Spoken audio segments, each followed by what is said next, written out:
Bienvenue sur CAD 3D Printing. Ici, on conçoit, modélise et simule des objets, pièces et mécanismes utilisés dans la vie réelle. Tu pourrais également découvrir et apprendre à réaliser ces modèles par impression 3D. Dans cette vidéo, on va comprendre et recréer en 3D un objet du quotidien, le support téléphone. Donc nous allons partir d'un modèle trouvé sur AliExpress que j'ai analysé et pour lequel j'ai réalisé les plans techniques. Aujourd'hui, on va utiliser ces plans pour modéliser entièrement le support sur SolidWorks, puis préparer sa version imprimable en 3D. L'objectif, c'est apprendre ensemble comment fonctionne un processus de rétroconception complet. Alors, c'est quoi la rétroconception? C'est aussi appelé reverse engineering. C'est un processus qui consiste à analyser un objet existant pour en créer un modèle numérique 3D. Donc, elle permet de modifier un produit, réparer ou remplacer une pièce défectueuse ou encore reproduire un objet.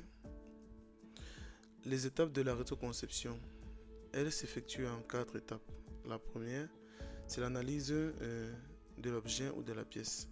Cette analyse peut se faire soit par scan 3D, prise de côte avec un pied à coulisse, ou bien encore à l'aide des photos de la pièce, ou bien à l'aide des fonctionnalités de la pièce. Donc pour notre cas, nous allons utiliser les photos du site marchand ainsi que la fonctionnalité du support téléphone. La seconde étape, c'est la reconstruction numérique. Donc ici, il faut choisir le logiciel de CAO, ça peut être SolidWorks, CATIA ou d'autres logiciels pour la modélisation 3D. Donc dans le cas du support téléphone, nous allons utiliser SolidWorks. La troisième étape, c'est la mise à jour du modèle numérique. Donc ici, il s'agit soit d'améliorer ou d'adapter le modèle, réparer le modèle ou encore n'apporter aucune modification. Ce qui est le cas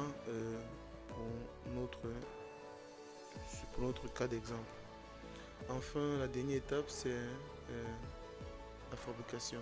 Donc là, il faut choisir la méthode de fabrication, l'impression 3D, l'usinage ou toute autre méthode. Donc pour notre cas, on utilisera l'impression 3D.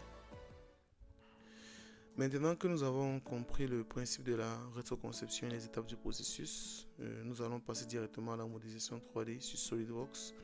On verra ensuite l'assemblage complet et enfin le rendu final imprimé en 3D. Les plans techniques sont disponibles dans la description ou dans le commentaire épinglé si tu veux t'entraîner à refaire le modèle. Si ce type de contenu te plaît, pense à t'abonner et à liker pour suivre toutes les prochaines vidéos CAD 3D Printing. C'est parti pour la modélisation.